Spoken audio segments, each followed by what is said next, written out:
You're dead weight, William, she spat, tossing her hair back as if my dismissal was a mere formality. My name is William, and at 59, I was the operations manager at Majestic Manufacturing in Springfield, Illinois for the past 22 years. I wasn't one for grand speeches or attention-grabbing pronouncements in meetings. I was the steady hand guiding the machinery at a firm that produced industrial equipment for factories across the country. I offered a wry smile, a single nod, and departed Vanessa's office. No arguments, no threats, no histrionics. I methodically cleared my desk while younger colleagues studiously avoided eye contact. Some had been hired as teenagers, now adults with families, each one trained by me. Yet, no one spoke as I packed nearly 2 decades of my life into a single cardboard box. Arthur Miller had founded the company 48 years ago, starting with a single lathe in his garage and building it into a $50 million enterprise through sheer grit and a reputation for dependable equipment. He'd personally chosen me to manage operations when his health began to deteriorate. "You're the only one I trust to avoid cutting corners," he'd confided. Now his daughter Vanessa, a 29-year-old with an MBA and a 2-year stint in Los Angeles, believed the company required modernization and innovative viewpoints, her euphemism for eliminating anyone who remembered the pre-spreadsheet era. Carrying that meager box of personal belongings to my truck, a peculiar calm settled over me. Vanessa hadn't bothered to verify that my contract included a remarkably specific clause. Arthur himself had insisted upon it, a safeguard against competitors trying to lure me away, a severance package equivalent to 3 years' salary if dismissed without cause. I placed the box on the passenger seat and sat for a moment, hands resting on the steering wheel. Through the windshield, I viewed the factory floor, the equipment I maintained, the systems I implemented, the people I'd hired. All were about to discover the consequences of losing institutional knowledge. I didn't slam the door, didn't speed out of the parking lot. I simply started the engine, shifted into drive, and headed home to contact Robert Peterson, a lawyer friend eagerly anticipating a straightforward corporate case. My son works for a technology firm in Austin, and my daughter is a high school teacher in Chicago. My life has been defined by consistency and reliability, the same principles I applied at Majestic Manufacturing. Arthur Miller was more than just my boss. He was a father figure I'd lacked. My own father vanished when I was 12, leaving my mother to raise 3 boys on a teacher's salary. Arthur took a chance on me when I was 42, fresh off a layoff from a struggling auto plant, possessing only practical experience and an associate's degree in mechanical engineering. Credentials don't build machines, Arthur had stated during my interview. Experience and expertise do. He promoted me to operations manager within 18 months. Arthur and I didn't socialize outside of work, but our mutual respect extended beyond the workplace. When Susan became ill, he rearranged my schedule without my request, ensuring I could accompany her to every treatment. "Family first, William," he'd always say. Always. The initial warning emerged a year ago when Vanessa began attending meetings. Fresh from business school, she carried a designer briefcase, exuded an aura of expensive perfume, and spoke incessantly about synergy and market disruption. I'd witness Arthur wince at her ideas, proposals that would have decimated our quality control or outsourced components we always manufactured in-house. Yet, he never publicly contradicted her. He quietly rectified her mistakes later. "She needs to learn, William," he'd explained one afternoon, leaning against my office doorway. "Some lessons can't be learned from textbooks." The second warning arrived when Arthur announced his retirement 4 months ago. He cited heart problems, though I suspected Vanessa's pressure played a more significant role. He appeared defeated, handing me the revised organizational chart with Vanessa's name at the top. "Promise me you'll keep the core team," he'd pleaded, avoiding my gaze. "Your collective experience is what makes this place function." I nodded, but a knot formed in my stomach. His averted gaze suggested he knew what was coming but couldn't bring himself to say it. The morning after my termination, while reviewing my contract with Robert at my kitchen table, my phone rang. Arthur's name illuminated the screen. I almost didn't answer, but 18 years of respect don't disappear overnight. "William." His voice was strained. "What in the world happened yesterday?" "Ask your daughter," I replied, maintaining a neutral tone, stating facts rather than expressing anger. "I did," he responded. "She said you were resistant to the new direction, that you were undermining her authority with the floor team." I remained silent, letting the silence hang between us. Arthur knew me better than that, knew I would never undermine anyone. "You're going to sue, aren't you?" he finally asked. "Already have," I replied. "Robert Peterson is handling it." Arthur sighed heavily. I told her to review the contracts, told her before stepping down that protections were in place. Another pause. "She said she cleaned house yesterday." "You." Thomas, Jennifer, anyone over 50. My jaw clenched. Thomas had headed engineering for 12 years. Jennifer managed the quality control lab like her personal kingdom, both irreplaceable. Is that the direction you wanted, Arthur? Eliminating everyone who built this place with you? You know it's not, he said, his voice weary. But I gave her control. It's hers to manage now. I heard voices in the background, one distinctly Vanessa's sharp, demanding tone.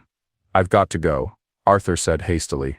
The call ended abruptly. In the event of termination without documented cause, as defined in Appendix C, the employee shall receive severance compensation equal to 36 months of current salary. Robert had highlighted it in yellow. Stay tight-lipped, he'd advised. They'll either pay, or we'll take them to court, and win, they'll pay my fees as well. I walked to the window overlooking my backyard. The oak tree Susan and I planted when we moved in 27 years ago now towered over the property. We'd nursed it through 2 lightning strikes, and a disease that nearly killed it. We'd patched it, supported it, given it what it needed to flourish. Something shifted within me. This wasn't about money. It was about value, about recognizing the worth of experience, about respecting the groundwork laid before undertaking renovations. I called Thomas, then Jennifer.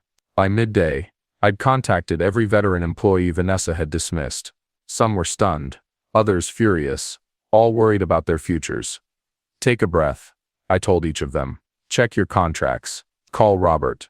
Then I contacted David Carter, owner of Precision Components across town, a man who tried to hire me away from Majestic for years.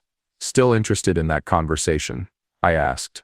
3 days after my firing, I sat opposite Vanessa and Majestic Manufacturing's corporate attorney in a downtown office. Robert Peterson sat beside me, his worn briefcase open, my contract prominently displayed. This is ridiculous, Vanessa declared, not even glancing at the document. We're implementing a new direction. That's reason enough.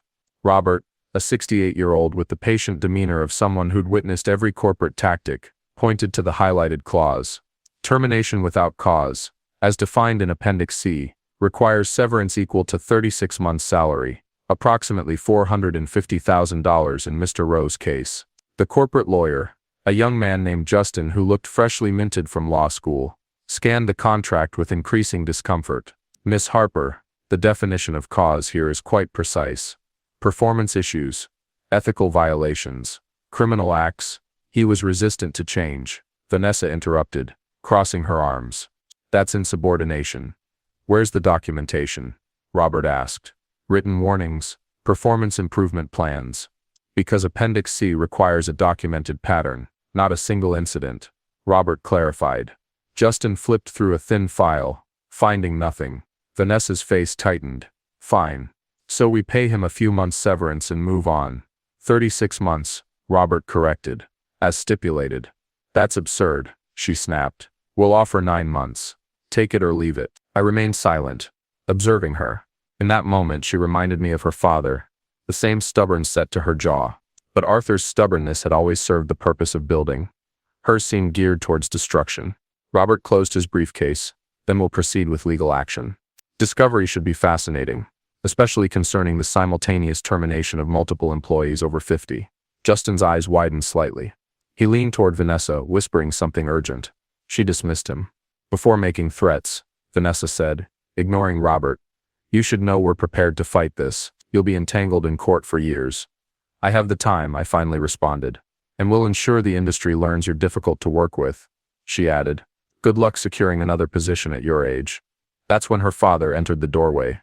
I hadn't seen Arthur since his retirement party. He appeared thinner, paler, but his eyes were as sharp as ever. Vanessa, he said quietly. A word. We're in the middle of something, Dad. Now, not a request. They stepped outside. Through the glass wall I watched them argue. Arthur gesturing emphatically. Vanessa becoming increasingly defensive. When they returned, Vanessa wouldn't look at me. Justin, Arthur said, prepare the severance agreement as written in the contract. Dad, Vanessa protested. Not now. Arthur turned to me. I apologize, William. This isn't how I envisioned things ending. I nodded once. Nothing more needed to be said. As Robert and I rose to leave, Vanessa blocked my path. This isn't over. I'll be reviewing all vendor relationships. Any company hiring you can forget about doing business with Majestic. Arthur paled at her words, but remained silent. I nodded again, considering my conversation with David Carter the previous day. His partnership offer, the niche market Majestic had neglected for years, a market Precision Components was ready to exploit. You're right about one thing, I told her. It isn't over. The severance payment, $380,000 after taxes, hit my account a week later. More money than I'd ever possessed at once. I should have felt vindicated. Instead, I felt empty. Money wasn't the issue.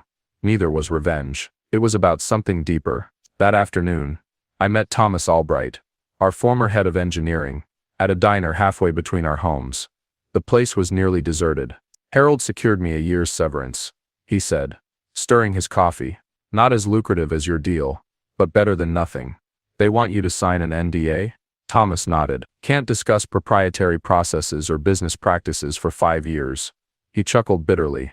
40 years in engineering, and suddenly I can't talk about my own work. Are you signing it? I don't see much choice. Granddaughter's starting college next year. I slid a business card across the table. David Carter, Precision Components. He's seeking a consultant, I explained. Someone who understands precision hydraulics.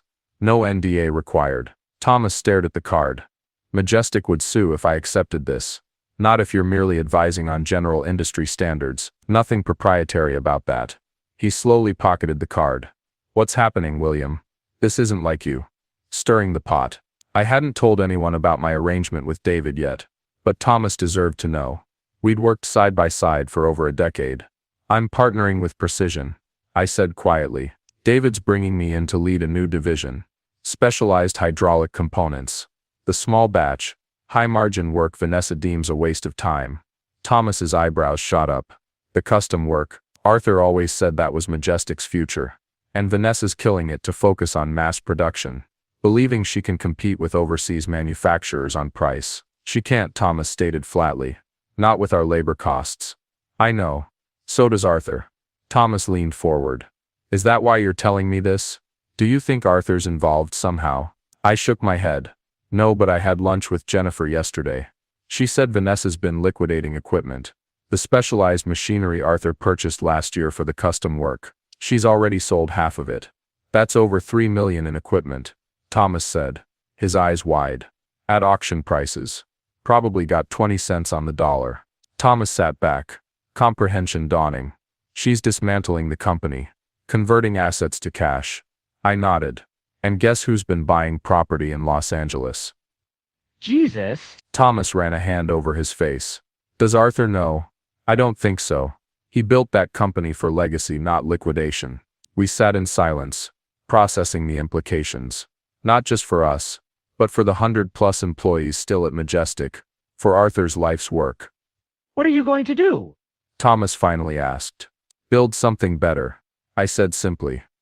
Something that respects both the past and the future. With David Carter. Thomas sounded skeptical. David's just an investor. He's 2 years from retirement, wants to back people who know their stuff, then step aside, and let me guess, you need an engineer who understands hydraulics. I smiled for the first time in weeks. The position's yours if you want it. Once your NDA is limited to actually proprietary information, not general knowledge. Thomas studied me. This isn't just business for you, is it? It's personal. It's about value. I said, about building something that lasts. That's all I've ever wanted to do. 2 months after my firing, I sat in David Carter's office, reviewing blueprints for the new facility. The renovated warehouse on the west side of Springfield would house Cornerstone Components, our new venture specializing in custom hydraulic components. The name was Thomas's idea. Build from the corners up, he'd said. That's how you make something enduring. David, a burly man with a full white beard and perpetually rolled up sleeves, spread supplier contracts across his desk. Machine shops confirmed, he said. They can deliver the first 5 units next month. And the CNC programmer starts Monday. David gave me a knowing look. Former Majestic employee said you recommended us. I nodded. Jason Taylor had been at Majestic for 7 years, a brilliant computer modeler, criminally underpaid. Vanessa had slashed his department's budget by 40%, while doubling her own salary. He'd quit 3 weeks ago. How many does that make now? David asked. 8, I replied. All top performers. David whistled softly. Majestic's losing talent rapidly. People follow good leadership, I said. Vanessa's not providing it. My phone buzzed. A text from Jennifer, still at Majestic's lab but feeding me information. With her retirement 4 years away, she couldn't afford to leave, but she could certainly keep her eyes open. The message contained a photo of an internal memo. Production delays, quality control issues, 3 major clients threatening to withdraw contracts over missed deadlines. I showed it to David, who adjusted his reading glasses. Just as we predicted, he said. The brain drain is already impacting output. I pocketed my phone, feeling no satisfaction. Majestic employed families I'd known for years. People with mortgages, children in college, parents in nursing homes. Their suffering wasn't my objective. We should contact Central Manufacturing, I said, referring to one of Majestic's largest clients. Let them know we'll be operational in 60 days. David nodded, making a note. Already scheduled a meeting for next week. Their purchasing managers are eager to talk. I stood and walked to the window, overlooking the warehouse floor. Workers were installing the first pieces of equipment. The foundation of something new, something built on respect for experience and innovation. My phone rang. Arthur Miller's name appeared on the screen. I should take this, I told David, who nodded and left, closing the door. Arthur, I answered. William. His voice sounded weary, defeated. We need to talk. I'm listening. A heavy sigh. I know what you're doing. The new company, the Majestic employees you're hiring away. I said nothing. It wasn't illegal, not even unethical, just business. I'm not calling to ask you to stop, Arthur continued. I'm calling to ask for your help. That surprised me. What kind of help? The kind that might save what's left of my company. He paused. Vanessa's been selling off assets, cutting corners on quality. The board's concerned. So am I. Why tell me this? Because you're the only one who understands every aspect of the operation. The only one who might see a path forward. Another pause. And because I should have listened to you months ago when you warned me she wasn't ready. I closed my eyes. I thought of all those years working alongside Arthur, building something we both were proud of, something that employed hundreds of people who trusted us to make sound decisions. What exactly are you asking, Arthur? Come to my house tonight, 7. Bring Thomas if he's willing. The board wants to meet, to discuss. Options. Yes. Arthur's voice strengthened slightly, including a change in leadership. I looked down at the warehouse floor, at our small but expanding operation, at the future I'd built from the ashes of betrayal. I'll be there, I said finally, but I'm not promising anything. Fair enough. Relief was evident in his voice. And William? Yes. Thank you for still taking my calls. 6 months after my dismissal, I stood at the rear of Majestic Manufacturing's main conference room. The quarterly all-hands meeting had just begun, with Vanessa at the head table flanked by her new executive team.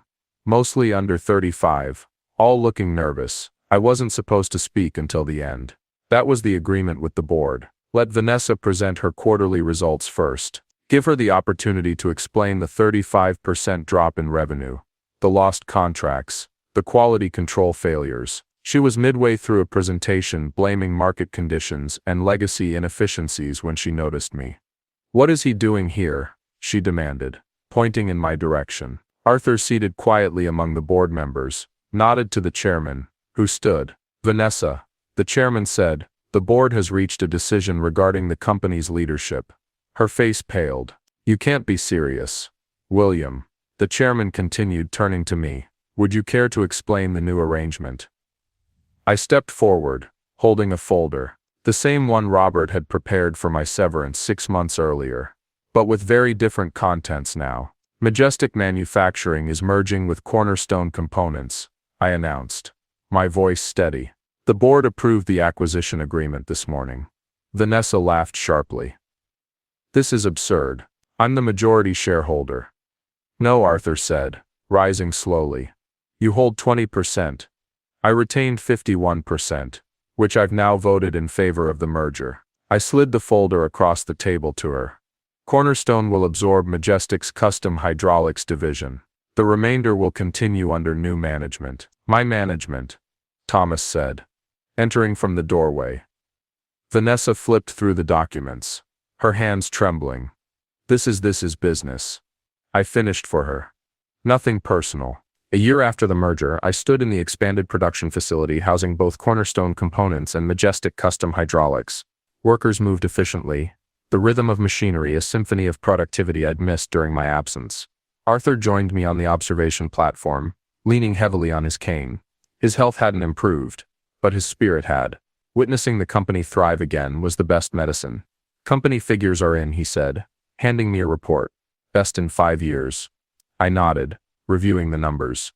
Profit margins up. Employee retention stabilized.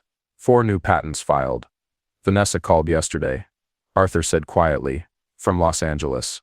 I raised an eyebrow but remained silent. After the merger, she'd taken her settlement and vanished. No goodbyes, no apologies. She's starting a consulting firm, he continued. Asked if I'd invest. Will you? Arthur shook his head. Told her to return to Springfield first. Learn the business from the ground up, the way I did. The way you did. And, she hung up. He smiled sadly. But she called back this morning, asked if the offer still stood. Below us, I watched Jason train 2 new programmers on our latest system. Jennifer, in her lab coat, inspected components with her usual precision. Thomas, at a workstation, sketched a design modification by hand before transferring it to the computer. Experience and innovation working together, not in conflict, not one replacing the other, but building something stronger together. You know, Arthur said, when I wrote that severance clause in your contract, I never imagined how it would turn out. I smiled. Neither did I. We stood in comfortable silence, watching the company we'd both helped build continue to grow. Some lessons are costly, but those that endure, those that alter our perspectives, are always worth the price.